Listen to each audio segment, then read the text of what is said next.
Good morning church. आप सभी को मैं प्रभु यीशु मसीह के नाम में स्वागत करता हूं हमारे इस सर्विस पे। और आप जानते होंगे ये हमारे इस वर्ष का आखिरी संडे है। आप में से काफ़ी लोग, इनफैक्ट हम सब थोड़ा हम अब खुश है कि ये साल अंत होने वाला है। और क्योंकि काफ़ी मुश्किल रहा है हम सभी के लिए, जॉब्स में या हमारे फैमिलीज़ में भी, या सिकनेसेस पर हम इस समय आज की सर्विस के दौरान हम अपने जीवन की जांच करना चाहते हैं और प्रभु के सामने एक स्तुति की भेंट हम लेके आए, क्योंकि प्रभु ही स्तुति के योग्य है और सब प्रशंसा के योग्य है। मैं बाइबल से एक वर्स पढ़ना चाहता हूं कि और पिता का धन्यवाद करते रहो जिसने हमें इस योग्य बनाया कि ज्योति में पवित्र लोगों के साथ मिरास में सहभागी हो। आमीन। उसी ने हमें अंधकार के वश से छुड़ाकर अपने प्रिय पुत्र के राज्य में प्रवेश कराया, जिसमें हमें छुटकारा अर्थात पापों की क्षमा प्राप्त होती है। ये वचन था कुलीसियों चैप्टर 1 वर्स 12 से। और आशा है कि जैसा भी आपका साल गया हो, कि अब ये चीज़ याद रखें कि चाहे 50 साल में या 60 साल में, या हम जानते नहीं शायद 10 मिनट में, बट हमारी एक आशा है कि हम प्रभु को देखेंगे, कि हम सिर्फ गायब नहीं हो जाएंगे, हमारा बस लोकेशन चेंज होता है प्रभु के सामने और हम उनको देखेंगे। और चाहे अगले साल जैसा भी हो, बट हम प्रभु की ओर नज़र रख के हम उनकी स्तुति और आराधना करेंगे। आइए हम प्रार्थना करते हैं एक साथ और प्रभु की ओर आवाज उठाएं, प्रभु को धन्यवाद करें, क्योंकि वो ही धन्यवाद के योग्य हैं। प्रभु धन्यवाद कि आज आपने हमें ब्रेथ दी है कि हम गा पाएं, हम आपकी स्तुति गा पाएं। आपने हमें मेंटल कैपेसिटी दिया है कि हम आपकी विश्वास योग्यता पे गौर करें और याद करें कि आप कैसे हमें हर एक सिचुएशन के थ्रू आप लेके आए हैं। हो सकता है कि इस समय हम अभी कुछ खराब सिचुएशन से गुजर रहे हों प्रभु, पर हम आपकी ओर अपनी नज़रों को हम टर्न करते हैं प्रभु, और ये सब स्तुति और आराधना हम आपकी ओर, हम आपके पास लेके आते हैं एक भेंट के तौर पे। ये सभी चीज़ें हम प्रभु यीशु मसीह के नाम पे मांगते हैं, आमीन।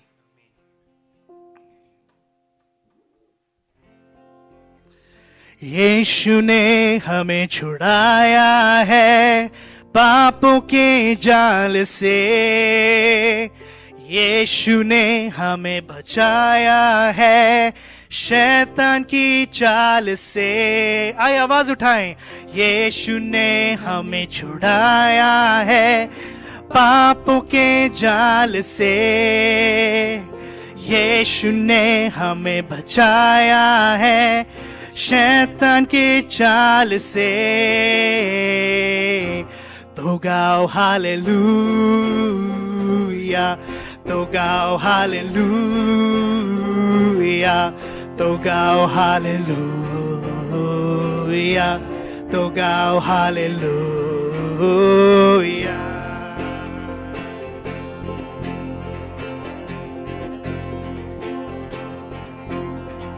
हमने शांति पाई है यीशु के नाम से, हमने पाई है क्षमा मुक्ति श्रापों से।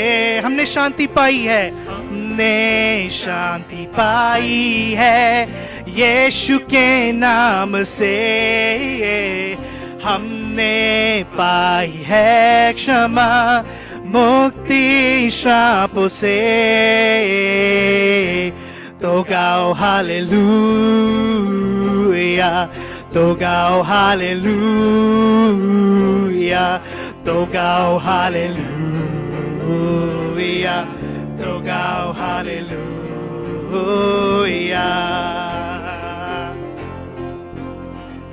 अब हम ना डरेंगे, यीशु जो साथ है, शैतान से हम लड़ेंगे यीशु के नाम से।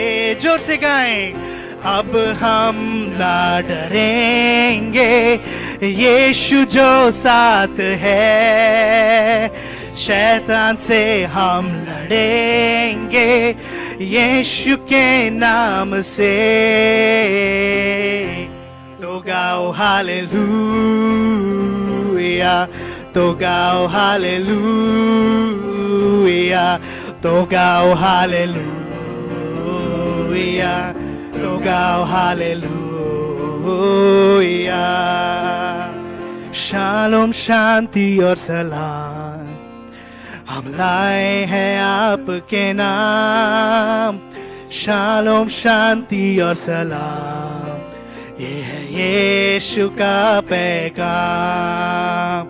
शालोम शांति और सलाम हम लाए हैं आपके नाम। शालोम शांति और सलाम है यीशु का पैगाम। तो गाओ हालेलुया, तो गाओ हालेलुया, तो गाओ हालेलुया, तो गाओ हालेलुया।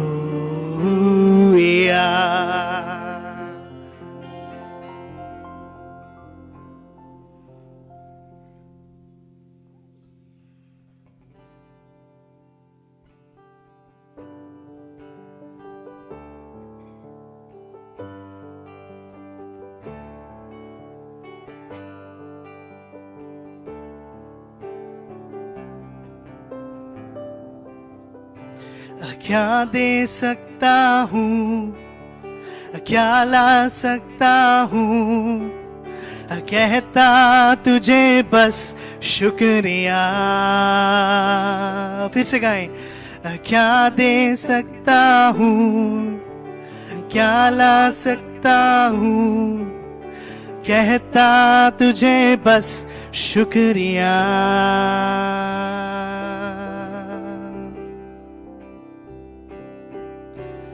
तुझ में ही मेरी सुबह, तुझ में ही हर शाम, तुझ से ही करता शुरू हर कोई काम। तुझ में ही मेरी सुबह, तुझ में ही हर शाम, तुझ से ही करता शुरू हर कोई काम। शुक्रिया करता हूँ मैं लेके तेरा नाम। आदर और धन्यवाद आज तेरे नाम। शुक्रिया, शुक्रिया, शुक्रिया तेरा, शुक्रिया, शुक्रिया, शुक्रिया यीशु तेरा। सारी दुनिया तेरी है, सब कुछ तूने रचाया है। सारी दुनिया तेरी है, सब कुछ तूने रचाया है। मुझको भी तूने बनाया है, तेरे जैसा किया है। क्या दे सकता हूँ, क्या ला सकता हूँ, कहता तुझे बस शुक्रिया। क्या दे सकता हूँ, क्या दे सकता हूँ, क्या ला सकता हूँ, कहता तुझे बस शुक्रिया, शुक्रिया, शुक्रिया, शुक्रिया तेरा, शुक्रिया, शुक्रिया शुक्रिया तेरा।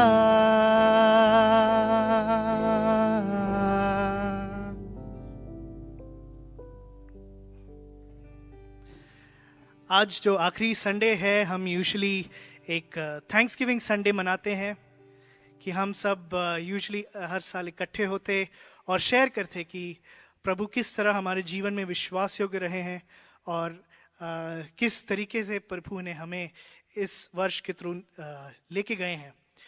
अभी पैंडेमिक का समय है, आशा कि आप आजकल सेफ्टी में जी रहे हों, बट हमारी फिर भी होप है कि अगर प्रभु ने आपके जीवन में अगर कुछ कार्य किया है, छोटा सा भी कार्य, मे बी इवन आपको लगे कि बाकी सब सुन के क्या कहेंगे, बट ये समय है कि प्रभु के दरबार में आप ये शेयर करें। तो आपसे एक रिक्वेस्ट है कि जो कमेंट सेक्शन में आप प्लीज सोच के अपना एक छोटा सा टेस्टिमनी डालिए। इससे क्या होता है कि हम सब जब ये पढ़ते हैं तो एक साथ हम प्रभु की महिमा और प्रभु को धन्यवाद देते हैं। तो प्लीज नेक्स्ट फ्यू सॉन्ग्स के दौरान आप सोचिए कि आप क्या शेयर करना चाहते हैं, क्योंकि जरूरी है कि हम एक तो प्रार्थनाएं लेके आए प्रभु के पास और हम धन्यवाद से हम आए उनके सामने।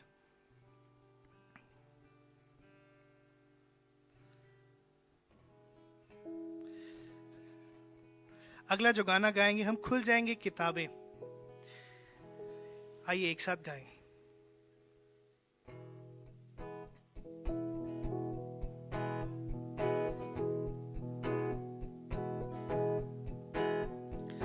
खुल जाएंगे किताबें, खुल जाएंगे किताबें, जब भी हिसाब होगा इंसाफ का तराजू यीशु के हाथ होगा। खुल जाएंगे किताबें, खुल जाएंगे किताबें, जब भी हिसाब होगा इंसाफ का तराजू यीशु के हाथ होगा। खुल जाएंगे किताबें, जो भी तू कर रहा है यीशु वो देखता है। जो भी तू कर रहा है यीशु वो देखता है। हर पल का तुझको इंसान, हर पल का तुझको इंसान देना हिसाब होगा इंसाफ का तराजू यीशु के हाथ होगा। खुल जाएंगे किताबें, जब भी हिसाब होगा इंसाफ का तराजू यीशु के हाथ होगा। खुल जाएंगे किताबें।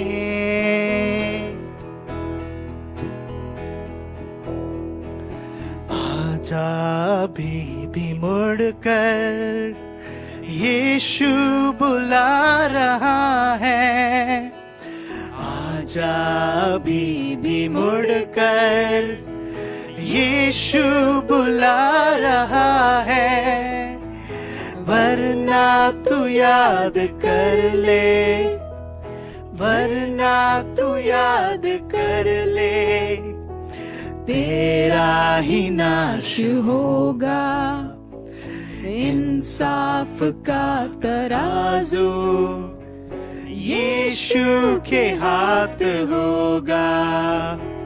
खुल जाएंगे किताबें, जब भी हिसाब होगा इंसाफ का तराजू यीशु के हाथ होगा, खुल जाएंगे किताबें।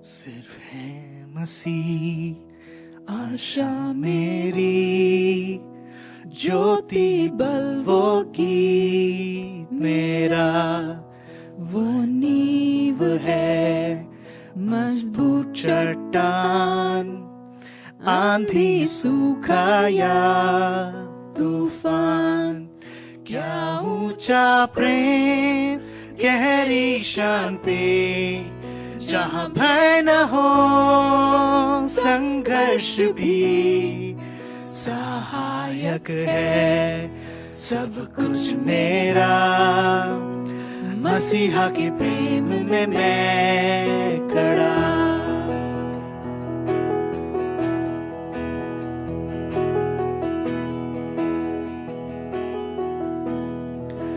मसीह मेरा इंसान बना, पूर्ण खुदाबंद है जन्मा, धार्मिकता का प्यारा तोहफा, पाई प्रेम के बदले घृणा, जब क्रूस पर यीशु मरा, तो हो गया क्रोध खुदा का, हर पाप उस पर डाला गया, यीशु के मृत्यु में मैं जिया।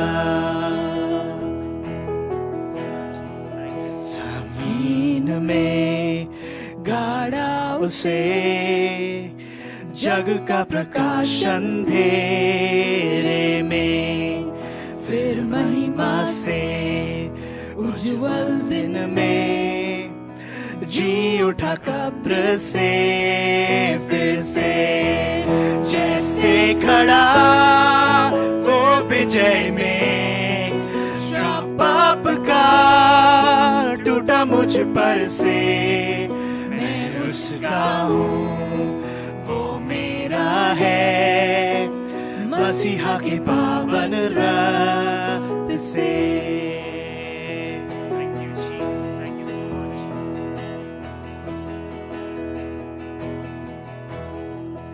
मृत्यु का डर ना दोष है, यही तो मसीह का बल मुझ में, पहले सांस से आखिर तलक, यीशु लिखता तकदीर मेरी, नर की शक्ति न साजिशें उन हाथों से मुझको छुड़ा पाए, जब तक वो लौटे या मुझको बुलाए, यीशु की शक्ति में मैं खड़ा, जब तक वो लौटे या मुझको बुलाए, यीशु की शक्ति में मैं खड़ा, यीशु की शक्ति में मैं खड़ा।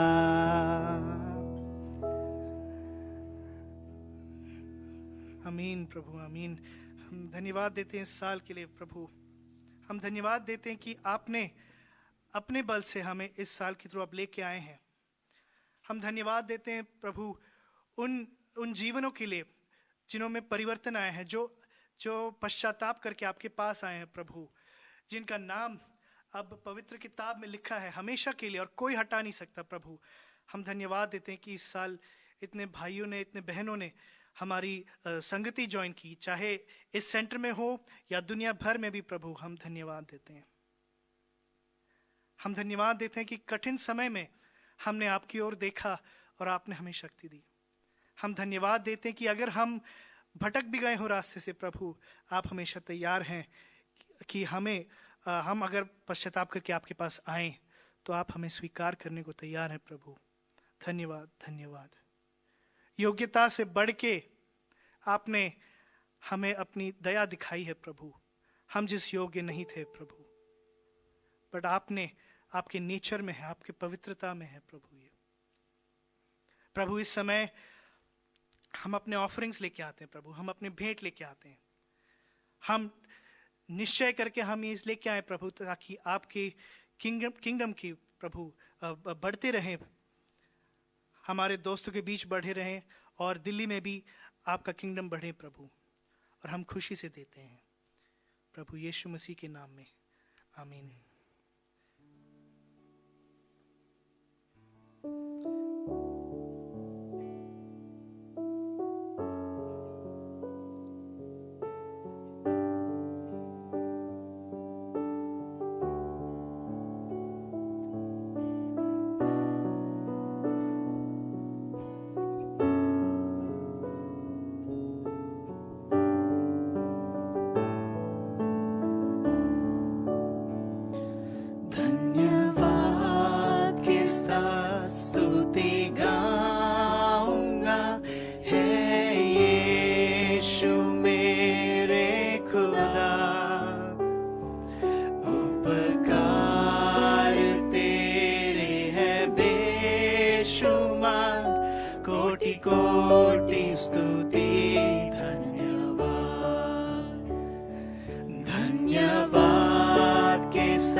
धन्यवाद के साथ, धन्यवाद के साथ स्तुति गाऊंगा, हे यीशु मेरे खुदा। उपकार तेरे है बेशुमार, कोटि कोटि स्तुति धन्यवाद, कोटि कोटि स्तुति धन्यवाद।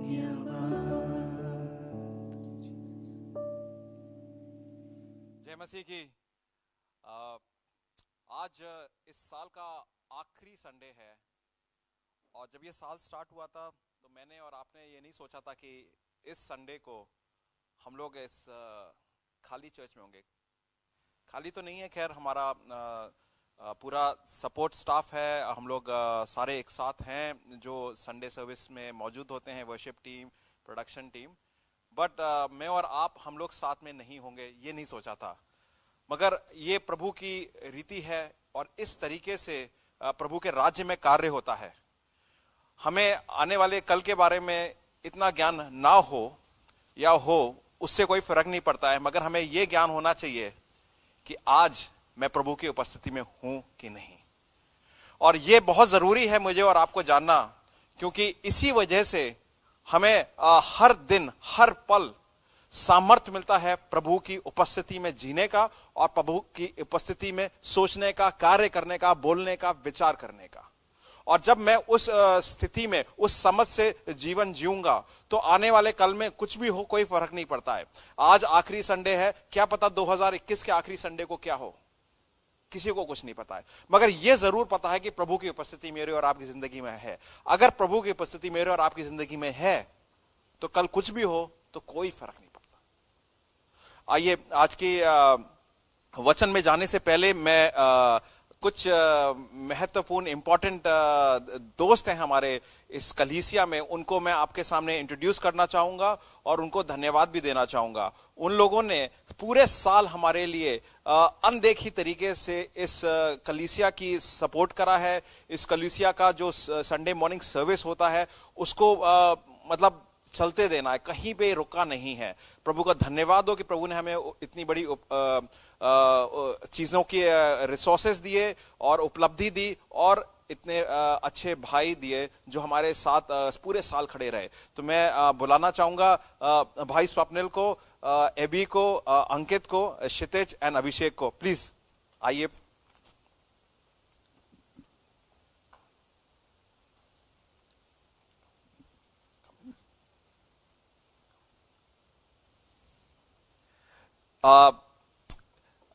कह सकते हैं कि प्रभु के कार्य करने में लेफ्ट हैंड को राइट हैंड को पता नहीं चलना चाहिए, मगर यहाँ पे एक बहुत महत्वपूर्ण चीज ये है कि जो भाई लोगों ने बिना मतलब कोई देखे नहीं रहा है, कोई पहचान नहीं रहा है, मगर टायरलेसली काम करा है ताकि हमारी संडे सर्विस अच्छी तरह से जाए। और सिर्फ संडे सर्विस नहीं है, ड्यूरिंग द वीक इन्हें मिनिस्ट्री करी है, किड्स मिनिस्ट्री, यूथ मिनिस्ट्री, अलग अलग चीजों में इन्वॉल्व हैं। तो मैं उनका धन्यवाद देना चाहता हूं और इस कलीसिया के सामने इनको पेश करके कहना चाहता हूं कि ये एग्जाम्पल्स हैं हमारी कलीसिया के जो चर्च चलाते हैं। भाई Abhishek thank you so much, Ankit thank you, Kshitij thanks, है ना। स्वप्निल की अभी शादी हुई है, सजीना वहां बैठी हुई है, तो आपको तो कॉन्ग्रेचुलेशंस भी है, thank you. And AB thanks brother. सो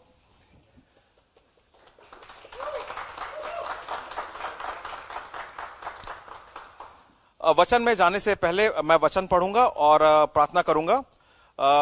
एक आज का वचन लिया गया है 1 कुरिन्थियों 9:24 से 27 तक। क्या तुम नहीं जानते कि दौड़ में तो दौड़ते सभी हैं परंतु इनाम एक ही ले जाता है। तुम वैसे ही दौड़ो कि जीतो। हर एक पहलवान सब प्रकार का संयम करता है। वो तो एक मुरझाने वाले मुकुट को पाने के लिए ये सब करते हैं, परंतु हम तो उस मुकुट के लिए करते हैं जो मुरझाने का नहीं है। इसलिए मैं तो इस रीति से दौड़ता हूं परंतु लक्ष्यहीन नहीं। मैं भी इसी रीति से मुक्के से लड़ता हूं परंतु उसके समान नहीं जो हवा पीटता हुआ लड़ता है, परंतु मैं अपने देह को मारता, कूटता और वश में लाता हूं। ऐसा ना हो कि औरों के प्रचार करके मैं आप ही किसी रीति से निकम्मा ठहरूं। Thank you.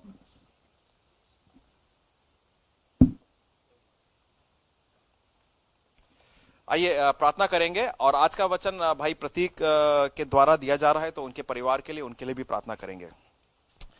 प्रभु जी धन्यवाद देते हैं इस पवित्र वचन के लिए, और ये साफ तरीके से आपके वचन में लिखा है कि ये वचन जिंदा है, चलता फिरता है, एक्टिव है, हमारे मनों के विचार को परखता है और हमारे विवेक से, कॉन्शियस से बात करता है। मालिक, मैं प्रार्थना करता हूं कि आज का जो वचन आपके सर्वेंट के द्वारा जब दिया जाए तो ये वचन उसी रीति से हमारे मनों पे, हमारे दिलों पे कब्जा करे और वार्तालाप करे, हमें डायरेक्शन दे। मालिक, आज मैं प्रार्थना करता हूं प्रभु जी, जिस यंत्र को इस्तेमाल कर रहे हैं उनके परिवार पे आपकी सुरक्षा बनी रहे, अरु के लिए, अरी के लिए, एलेक्सिस के लिए और प्रतीक के लिए। मालिक, उन पे आपका दया दृष्टि बनी रहे और जब प्रतीक वचन देते हैं तो आवाज उनके हो, स्वर उनके हो, मगर विचार आपके हो। मालिक, सोच समझ और जिस तरीके से कार्व आउट करा गया है मैसेज, वो उनकी पर्सनालिटी का हो, मगर उसका कोर एलिमेंट मालिक आपकी पवित्र आत्मा से वरदान में हो। मालिक, मैं प्रार्थना करता हूं कि आज जब लोग वचन सुनते हैं तो वचन सुनकर, आपके वचन सुनकर मन को परखने वाले हो, मन को परिवर्तित करने वाले हो। मालिक, आज के वचन की प्रभावशीलता के लिए मैं प्रार्थना करता हूं और मांग करता हूं। मालिक, ये सारी चीजें प्रभु यीशु मसीह के नाम से मांगते हैं, आमीन।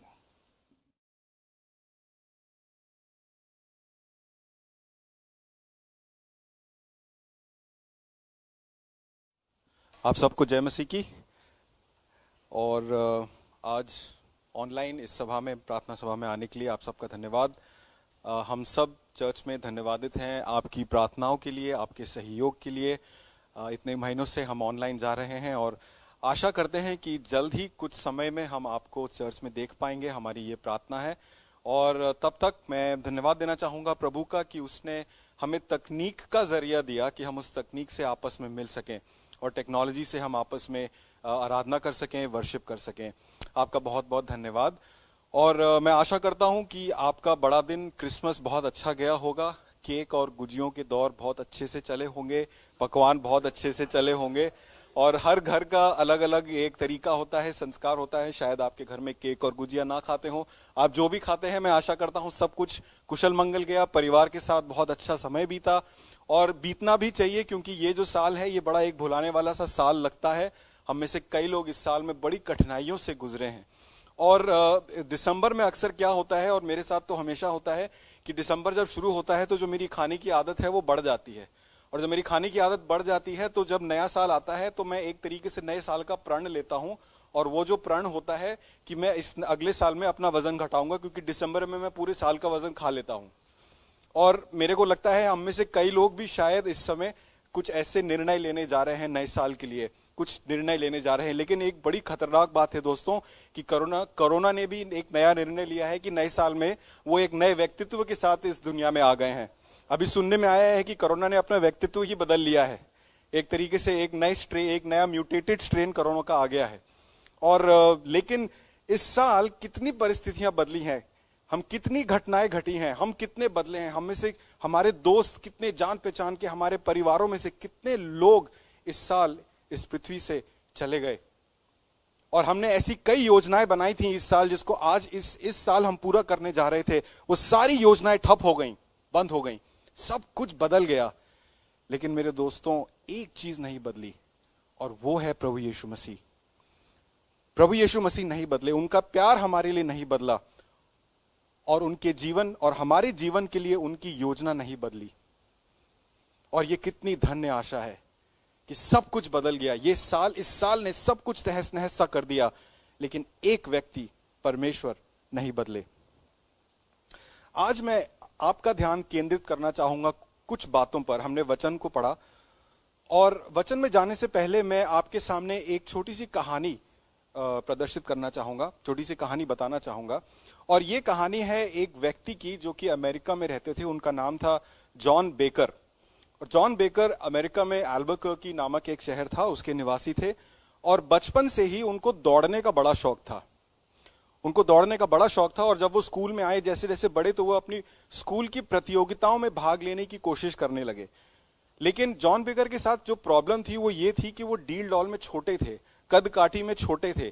इसलिए जब प्रतियोगिताओं में चयन का दौर आता था तो वो अपनी कद काठी की वजह से प्रतियोगिताओं में नहीं जा पाते थे, क्योंकि जितने कोचेस थे, प्रशिक्षक थे, वो ये चाहते थे कि जो भी आए वो लंबा चौड़ा हो, क्योंकि जब कोई लंबा चौड़ा आदमी भागता है तो उसके जो पग हैं वो ज्यादा दूर तक जाते हैं, तो वो ज्यादा स्पीड ले लेता है।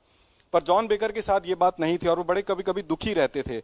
लेकिन उनके जो मित्र थे वो बड़े लंबे चौड़े थे, लेकिन उनके मित्र को भागने की बिल्कुल इच्छा नहीं थी, उनको भागना दौड़ना पसंद नहीं था। तो जॉन बेकर ने क्या किया कि एक दिन वो अपने कोच के पास गए, अपने प्रशिक्षक के पास गए और उन्होंने बोला कि यदि आप मेरे को टीम में ले लेंगे तो मैं अपने मित्र को लेकर आ जाऊंगा, और मेरा मित्र लंबा चौड़ा है और आप अपने रेस के लिए इस्तेमाल कर सकते हैं। तो कोच को यह बात बड़ी पसंद आई और कोच ने कहा ठीक है। और इस रीति से जॉन बेकर ने अपनी दौड़ की प्रतियोगिता को शुरू किया, और उनकी जो सबसे पहली प्रतियोगिता थी वो अल्बुकर्की शहर की एक क्रॉस कंट्री रेस थी। क्रॉस कंट्री रेस में आप रोड पे नहीं दौड़ते हैं, आप रोड के साथ साथ पहाड़ों में, पगडंडियों में, ऐसी उन जगहों में दौड़ते हैं जहां पे आपका दौड़ना थोड़ा मुश्किल हो। और वो इस रेस के लिए तैयार हुए, और अल्बुकर्की शहर के एक चैंपियन था लॉयड के नाम से, और सब जानते थे कि लॉयड इस प्रतियोगिता को जीतेगा। और जब दौड़ शुरू हुई तो लॉयड जो थे वो सबसे आगे चले गए और सबको था कि अब ये जीतेंगे। लेकिन जब लोग वापस की ओर देखने लगे, समाप्ति की लाइन की ओर देखने लगे, फिनिश लाइन की ओर देखने लगे, तो लोग देखते हैं कि एक छोटा सा व्यक्ति तेजी से दौड़ता हुआ फिनिश लाइन की तरफ आ रहा है। उसकी स्पीड ना तो ज्यादा तेज है ना ज्यादा कम है, लेकिन वो इस तरीके से दौड़ा है कि उसके पीछे इस समय कोई नहीं है। और वो व्यक्ति थे जॉन बेकर। जॉन बेकर ने उस रेस को जीता, ना केवल जीता लेकिन उस रेस में उन्होंने एक नया रिकॉर्ड बनाया। ये थी उनकी धावक होने की शुरुआत, एक एथलीट होने की शुरुआत। और धीरे धीरे जॉन बेकर ने अपनी कला को और अच्छा किया। वो कॉलेज में गए, कॉलेज में उन्होंने जिन प्रतियोगिताओं में भाग लिया, उन्होंने उन प्रतियोगिताओं में एक नया रिकॉर्ड बनाया। और बात इस हद तक आ गई कि अल्बुकर्की के लोग ये कहने लगे कि 1972 के ओलंपिक में यदि हमारे शहर से कोई जाएगा तो वो जॉन बेकर जाएगा, और वो यूएस की धावक टीम में उसका चयन होना चाहिए। और जॉन बेकर को भी ये लगा। कॉलेज खत्म करने के बाद उन्होंने एक स्कूल में एक कोच की जॉब ली, ये सोचते हुए कि जब 1972 क्या ओलंपिक आएगा तब वो उसके लिए प्रतियोगिता में भाग लेंगे और अपने आप के लिए ट्रेनिंग करेंगे। यहां पे कहानी में एक ट्विस्ट आता है, और ये ट्विस्ट मैं आपको कुछ समय बाद बताऊंगा। कुछ ऐसी बात होती है जिससे जॉन बेकर की लाइफ में एक बहुत बड़ा चेंज आता है। लेकिन आप आज पूछ रहे होंगे ये धावक से मेरा क्या लेना देना, मेरे को दौड़ना पसंद नहीं है, 6 बजे मुझसे नहीं उठा जाता, वैसे ही ये साल बहुत ज्यादा परेशानी वाला साल रहा है, तो इससे मेरा क्या संबंध, एक धावक होने से मेरा क्या संबंध।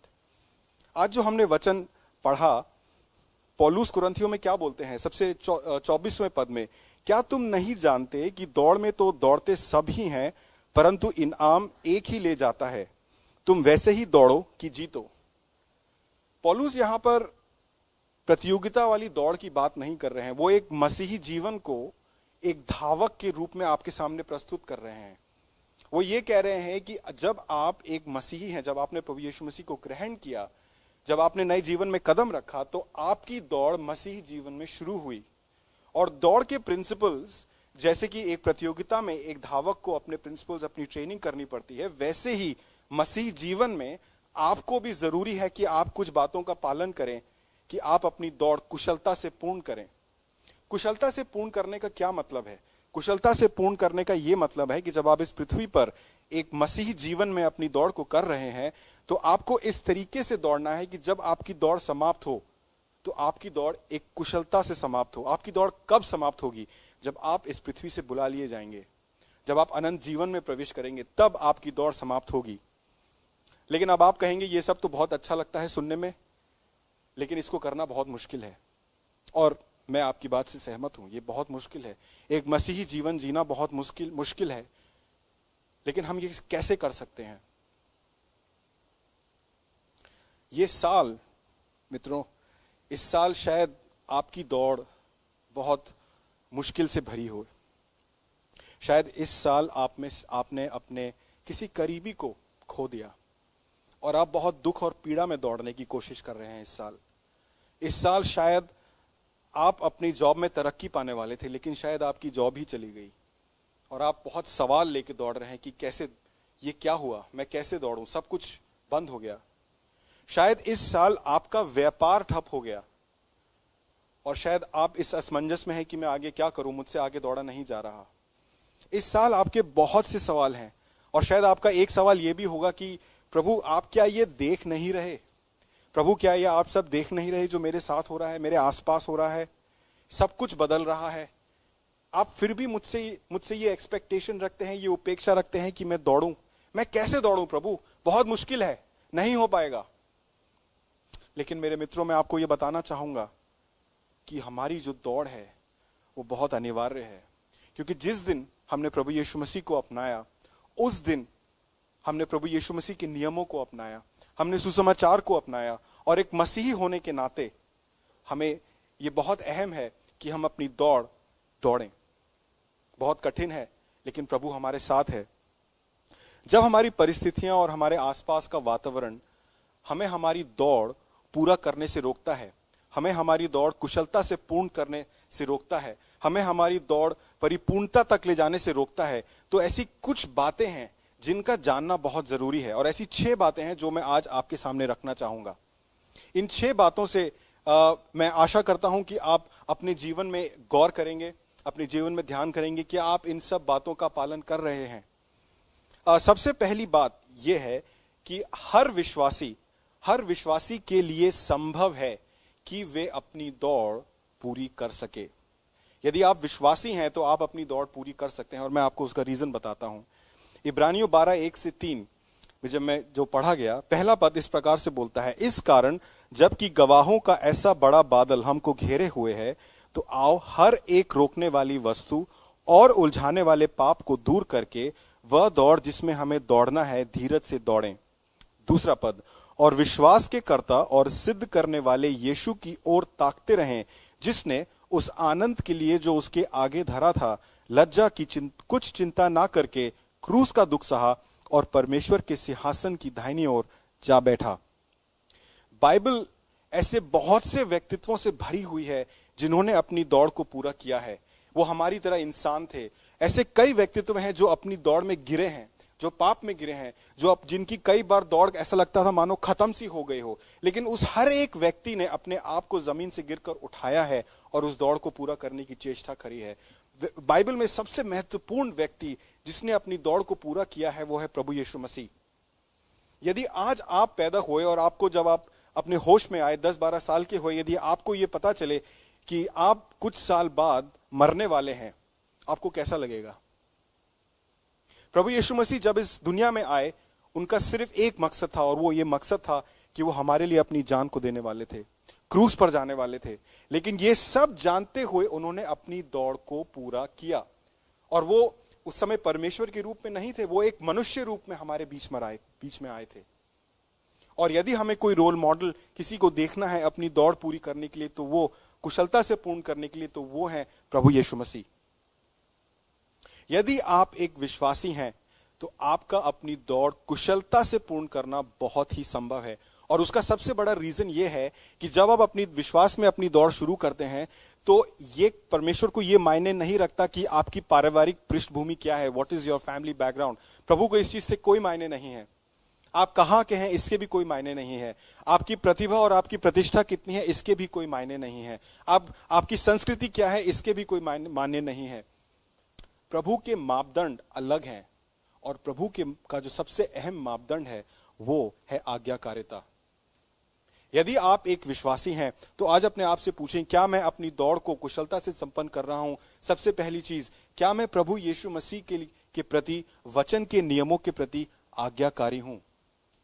क्या जो भी मैं निर्णय लेता हूं, जो भी मैं कार्य करता हूं, क्या उसके अंदर मैं आज्ञाकारिता को दर्शाता हूं? यदि नहीं तो इस बारे में गौर करें, क्योंकि एक विश्वासी की पहचान है आज्ञाकारिता। यदि आप आज्ञाकारिता होकर अपनी दौड़ को कुशलता से पूर्ण कर रहे हैं तो आप एक सही ट्रैक पर हैं।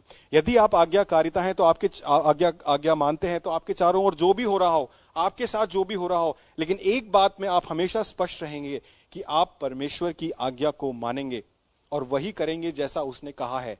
और यह करना बहुत कठिन है, क्योंकि कई बार हम अपने मन की और अपने हृदय की मानते हैं, लेकिन हम परमेश्वर की और वचन की सुनना नहीं चाहते।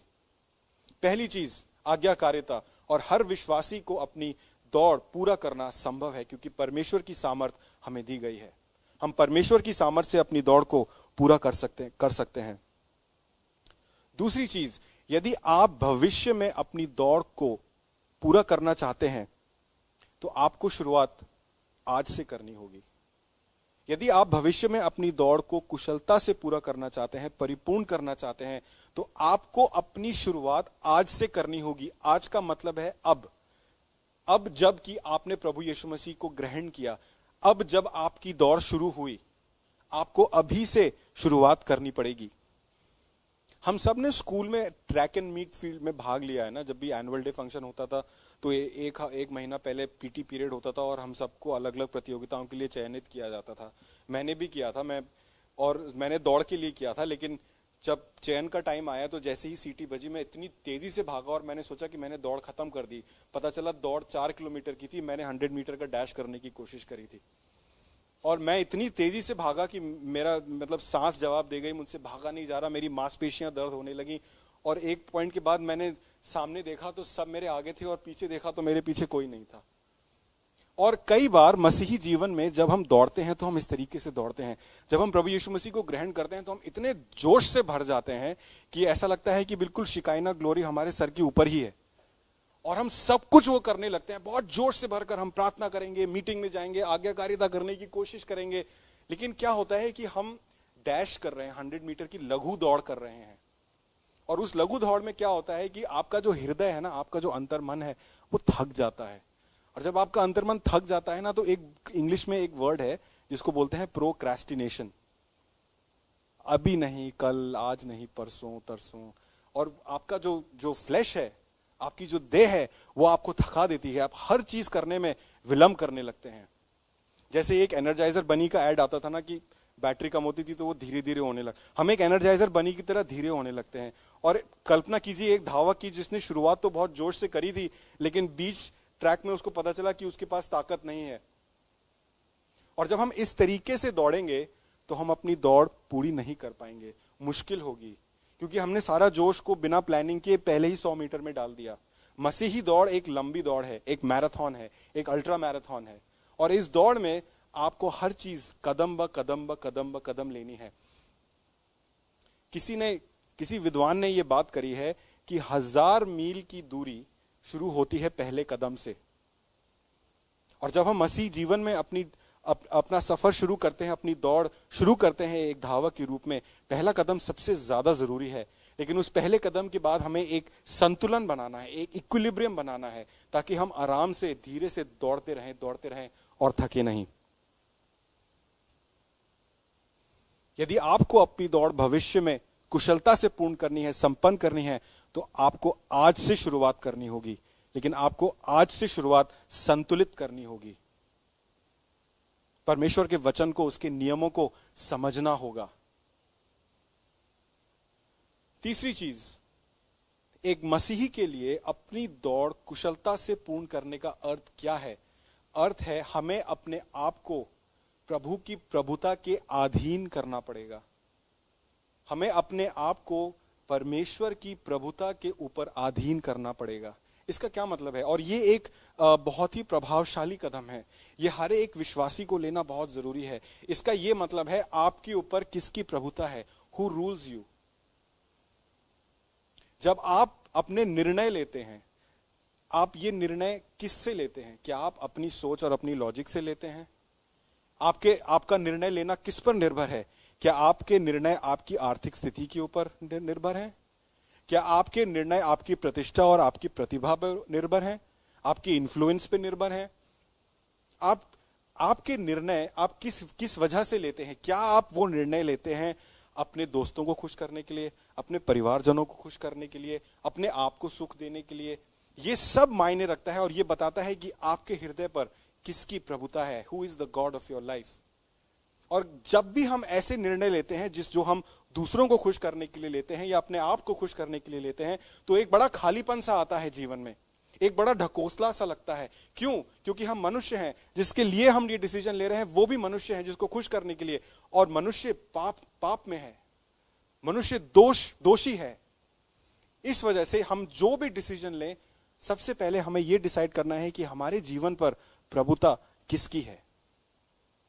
जब हम प्रभु में अपने निर्णयों को लेते हैं, जब हम अपने आप को प्रभु की प्रभुता के अधीन करते हैं, परमेश्वर की प्रभुता के अधीन करते हैं, तो जो परमेश्वर का व्यक्तित्व है, परमेश्वर की जो आइडेंटिटी है, वो हमें ऊपर से ढांप लेती है और हमारे सारे त्रुटियों को, हमारी सारी गलतियों को, हमारे सारे निर्णयों को जो हमने लिए थे, गलत थे, जो कुछ हुआ उसको ढांप लेती है, क्योंकि वो उसका व्यक्तित्व हमारे सामने है।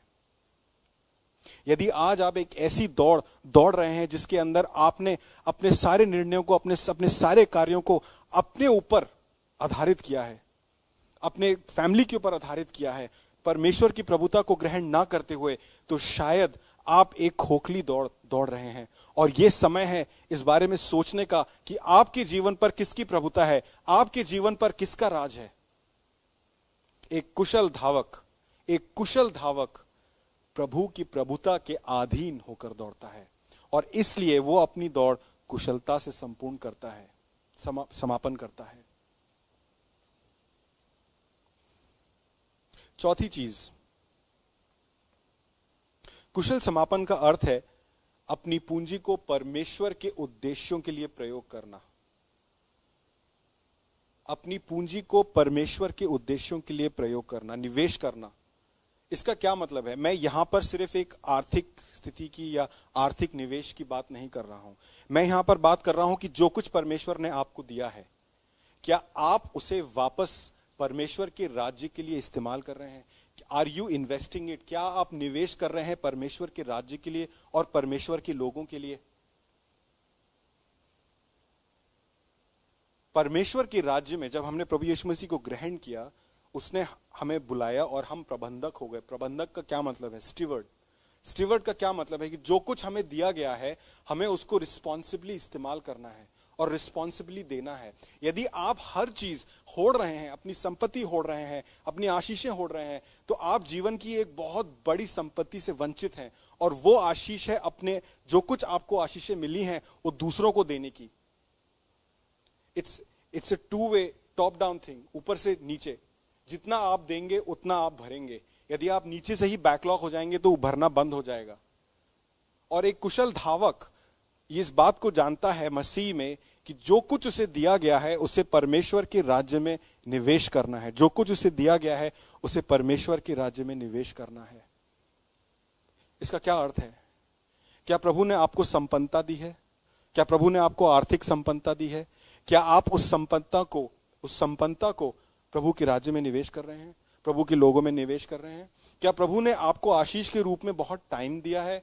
तो क्या आप उस टाइम को प्रभु के लोगों को लिए दे रहे हैं, प्रभु के कार्य के लिए दे रहे हैं? क्या प्रभु ने आपको टैलेंट्स दिए हैं? क्या आपने उन टैलेंट्स का इस्तेमाल प्रभु के राज्य के लिए किया है? ये टैलेंट्स आपको सिर्फ इसलिए नहीं दिए गए कि आप होड़ें, इसलिए दिए गए कि आप प्रभु के राज्य में निवेश करें। और जितना आप करेंगे उतना ज्यादा आप एक धावक के रूप में अपनी दौड़ को कुशलता से संपन्न करने योग्य हो जाएंगे। परमेश्वर के मापदंड ये हैं। वो देखना चाहता है कि जो कुछ हमें दिया गया है हम उसका किस रीति से इस्तेमाल करते हैं। पांचवी चीज, अपनी दौड़ को कुशलता से पूर्ण करने के लिए अपने जीवन को दूसरों के जीवन में उंडेलें। ये चौथे पॉइंट से थोड़ा मिलता है पर फर्क है। इससे पहले वाले पॉइंट में हमने बात करी निवेश की, इन्वेस्टमेंट की। इस वाले पॉइंट में हम कह रहे हैं कि अपने जीवन को दूसरों के जीवन में उंडेलें। उंडेलने का क्या मतलब होता है?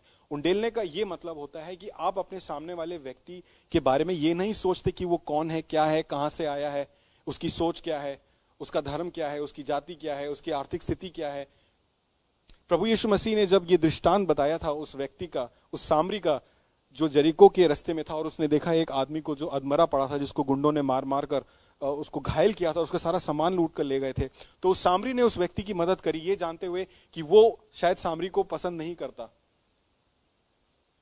यहां पर प्रभु यीशु मसीह क्या बताना चाह रहे थे? प्रभु यीशु मसीह ये हमारी धारणाओं को चुनौती दे रहे थे।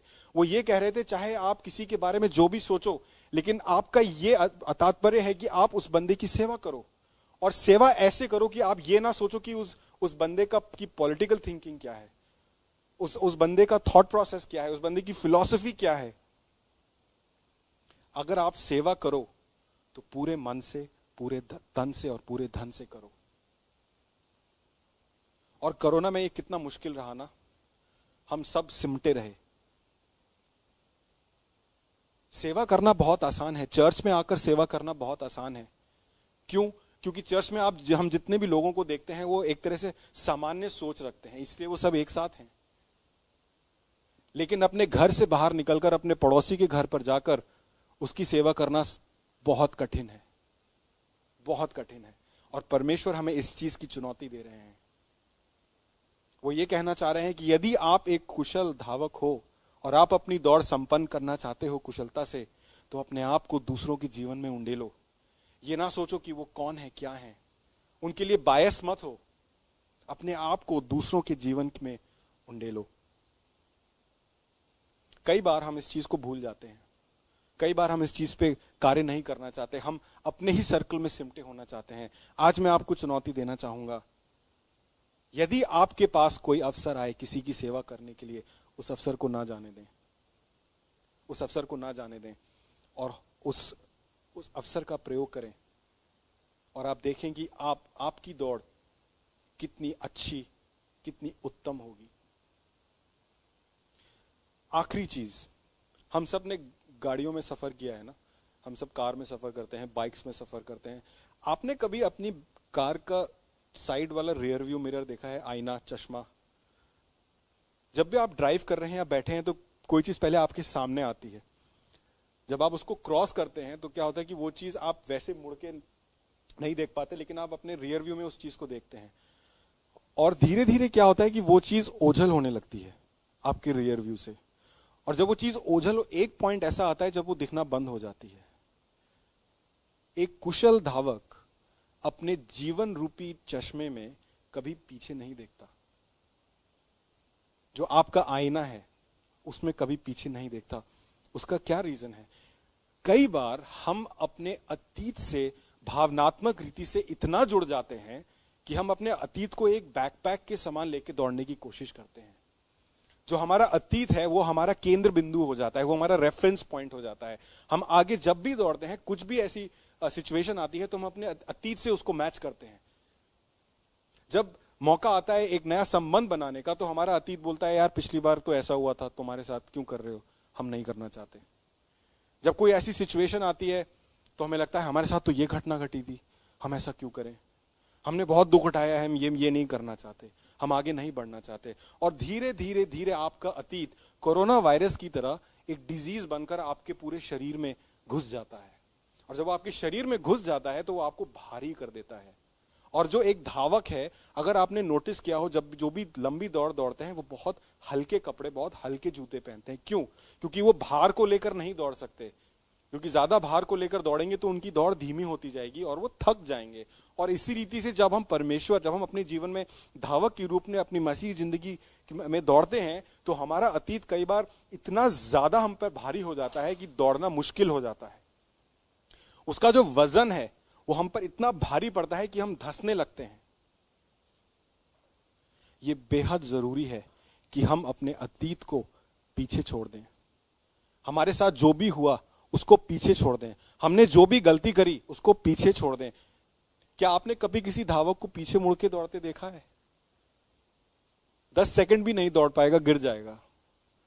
और हम बार बार गिरते हैं मित्रों, हम बार बार गिरते हैं। क्यों?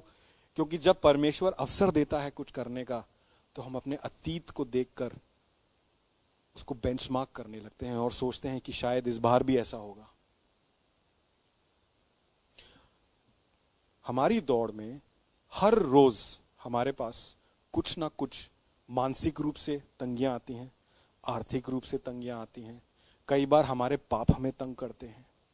कल्पना कीजिए आप इन सब चीजों को अपने हाथों में ले लें, इन सब मानसिक परेशानियों को, उन घटनाओं को जो आपके साथ घटी, जो सिचुएशन से आप गुजर रहे हैं, आप उन सब को अपने हाथ में ले लें और अपने हाथ में लेकर आप उसे कलवरी के क्रूस पर प्रभु यीशु मसीह के साथ रख दें।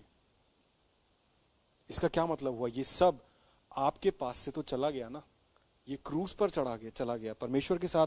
परमेश्वर ने इसे क्रूस पर ले लिया क्योंकि आपने उसे अपने क्रूस पर, उसके क्रूस पर रख दिया।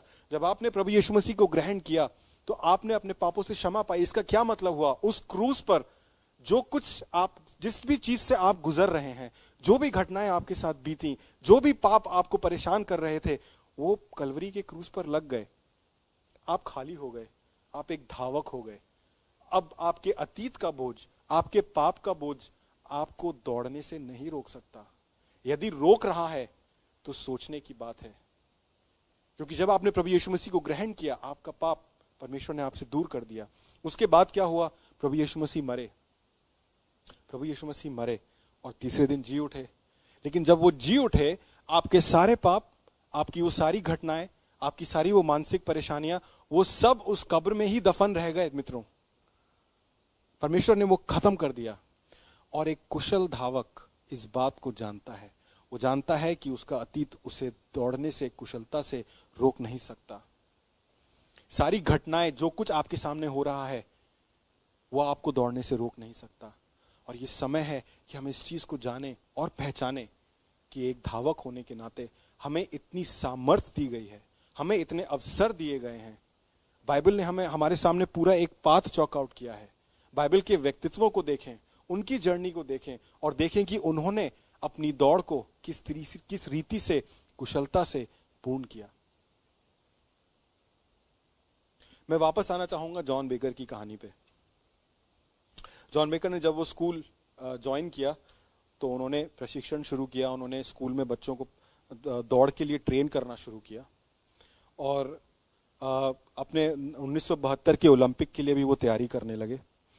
और एक दिन उन्होंने ये चीज नोटिस की कि जब वो अपना खुद का अभ्यास कर रहे थे तो वो जल्दी थक जाते थे, दौड़ नहीं पाते थे। उन्होंने काफी कोशिश करी, ऐसा 1-2 हफ्ते तक चलता रहा। एक दिन वो दौड़ते दौड़ते कोलैप्स हो गए, गिर गए। उनके सीने में बहुत दर्द होने लगा और उनको डॉक्टर के पास ले जाया गया और डॉक्टर ने उनको ये बताया, पता चला कि उनको एक बहुत ही दुर्लभ किस्म का कैंसर था। और डॉक्टर ने कहा कि इसकी सर्जरी करनी पड़ेगी। और जब उनकी सर्जरी हो रही थी तो पता चला कि कैंसर उनके पूरे बदन में फैल चुका था। डॉक्टर्स ने उनको 6 महीने का टाइम दिया जीने के लिए। और जॉन बेकर अत्यंत टूट गए, उनके सारे सपने बिखर चुके थे।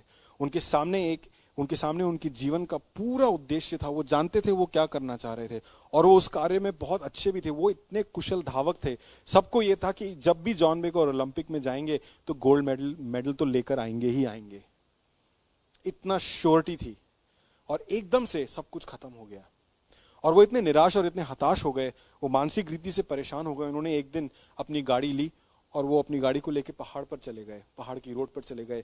एक खाई आए और उन्होंने इस चीज का फैसला किया कि वो अपनी उस गाड़ी को उस खाई से कुदा देंगे और खुद उस गाड़ी में मर जाएंगे। वो नहीं चाहते थे कि इस दर्द को वो झेलें, उस दर्द को झेलना नहीं चाहते थे। वो ये नहीं चाहते थे कि उनके परिवारजन इस दर्द को झेलें। लेकिन मित्रों, जैसे ही उन्होंने अपनी गाड़ी को आगे बढ़ाया तो उनके छात्रों के चेहरे उनके सामने आने लगे, उन छात्रों के जिनको वो ट्रेन कर रहे थे, जिनके वो प्रशिक्षक थे।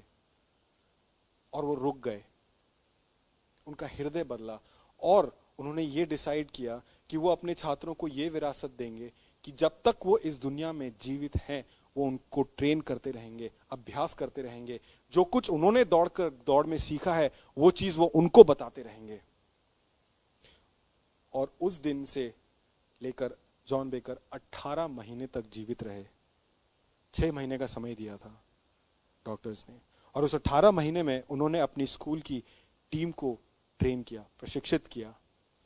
उनकी टीम के लिए फेमस था, किसी को भी अगर दौड़ना सीखना है उसको मनाही नहीं होती थी, चाहे वो किसी भी कद काठी का व्यक्ति क्यों ना हो, का स्टूडेंट क्यों ना हो। और 18 महीने बाद जॉन बेकर इस दुनिया से चले गए। उनके देहांत के 1 हफ्ते बाद उनकी टीम ने नेशनल चैंपियनशिप में गोल्ड मेडल जीता। ये थी उनकी विरासत, ये थी उनकी दौड़ की विरासत। जब शहर वालों को यह पता चला उनके सैक्रिफाइस के बारे में तो उन्होंने उस स्कूल का नाम बदलवा कर जॉन बेकर एलिमेंट्री रख दिया, जिस स्कूल में वो पढ़ाते थे।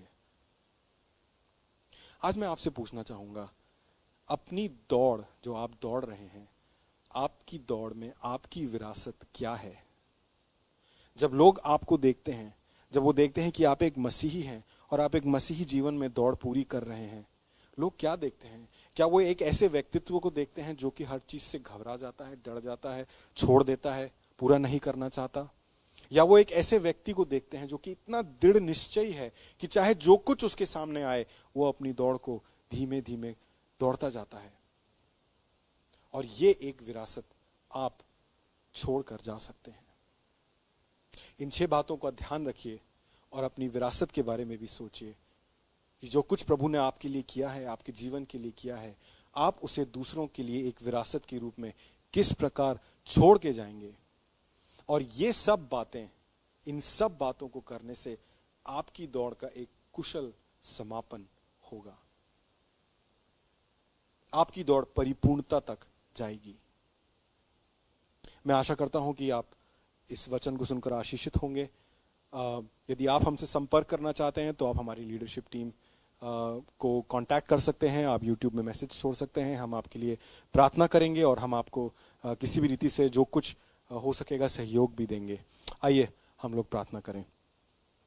प्रभु, आपका धन्यवाद देते हैं आज के इस दिन के लिए। प्रभु, ये साल खत्म हो रहा है, लेकिन कईयों के लिए ये एक बड़े आनंद का कारण है, क्योंकि ये साल बड़ा भुलाने वाला सा रहा है। प्रभु, हम में से कई लोग बहुत कठिन परिस्थितियों में से होकर गुजरे हैं प्रभु इस साल, और हो सकता है प्रभु हम में से कई लोग गुजर भी रहे हों। प्रभु, हमने 2 दिन पहले आपका जन्म दिवस मनाया, और प्रभु हम ये सब जानते हैं, हम जानते हैं कि चाहे कुछ भी बदल जाए प्रभु, आप नहीं बदलेंगे। प्रभु, हमें अपनी दौड़ पूरी करने के लिए साहस दें, सामर्थ दें, हियाव दें। होने दे प्रभु कि हम आने वाले इस साल को एक अच्छी दौड़ के रूप में लेकर चलें, हर दिन को अच्छी दौड़ के रूप में लेकर चलें प्रभु। होने दे प्रभु कि हमारे जीवन से दूसरे लोग भी आशीष पाएं, और प्रभु जी आपका वास हमारे जीवन में पूर्ण रूप से दिखे। हमें मदद करें प्रभु, ताकि हम अपनी दौड़ को कुशलता से पूर्ण कर सकें प्रभु। इस छोटी सी विनती को प्रभु यीशु मसीह के नाम से मांगता हूं, आमीन।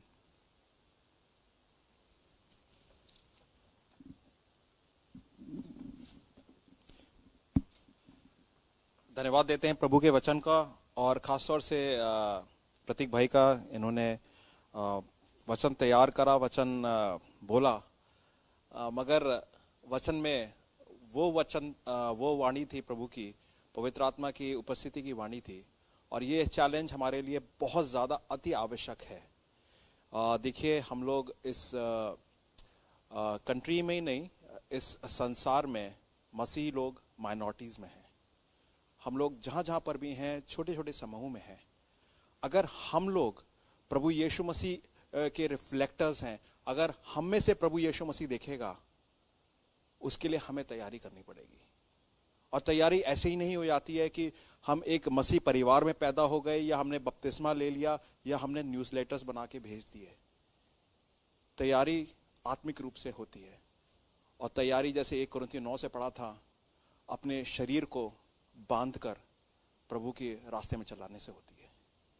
मेरी यही उम्मीद है भाइयों और बहनों कि ये आने वाला साल हमारे लिए तैयारी का साल होगा, जिसमें काफी हम लोग को टफ डिसीजंस लेने पड़ेंगे, मगर वो टफ डिसीजंस क्रूस पे रास्ते पे चढ़ने के लिए काफी होंगे। क्योंकि क्रूस का रास्ता जो है वो आसान रास्ता नहीं है, फूलों से भरा रास्ता नहीं है, कांटों का रास्ता है। और यही मेरी प्रार्थना है कि हमारी कलीसिया, हमारी कम्युनिटी टाइट नेट बनी रहे प्रभु के रास्ते में। धन्यवाद देते हैं इस वचन के लिए, और खास तौर से आने वाले साल के लिए। आने वाला साल हमारे लिए एक नई सीख का साल हो, प्रभु की वाणी के नए रेवलेशंस का साल हो, और उस रेवलेशन से, उस नई सीख से हम लोग प्रभु की राह पे और तंदुरुस्ती से और बंदोबस्त से और टाइटली चलें। प्रभु धन्यवाद देते हैं इस वचन के लिए और इस साल के लिए। मालिक, ये साल खत्म होता है तो हमें आप अपनी उपस्थिति में बुलाएं, और अपने वचन हमें हमारे कानों में बोलें, हमारे आत्मिक कानों में बोलें। मालिक, हमें अगले साल के लिए एक नए दर्शन दें, एक नई विजन दें प्रभु जी। और मैं प्रार्थना करता हूँ हमारी कलीसिया के लिए, हमारी कम्युनिटी के लिए, हम लोग ये विजन को लेकर प्रभु जी एक नमक और ज्योति बने, अपने परिवारों के लिए ही नहीं, अपनी कलीसिया के लिए ही नहीं, इस सुंदर शहर दिल्ली के लिए और हमारे महान देश भारत के लिए। मालिक प्रभु जी, ये सारी प्रार्थनाएं प्रभु यीशु मसीह के नाम से करते हैं। प्रभु यीशु मसीह का अनुग्रह, पवित्र पिता का प्रेम और पवित्र आत्मा की उपस्थिति अब से लेके अनंत तक बनी रहे। आमीन। आप लोगों का हफ्ता शुभ हो। याद रखिएगा 31 तारीख की रात 7:30 बजे से लेके अर्ली मॉर्निंग 8 बजे तक हमारी पूरी रात की प्रार्थना सभा होंगी, और 8 से 9 हमारी डिवोशनल सर्विस होगी, जो कि जूम पे ही होगी। जय मसीह की। आपका हफ्ता शुभ हो।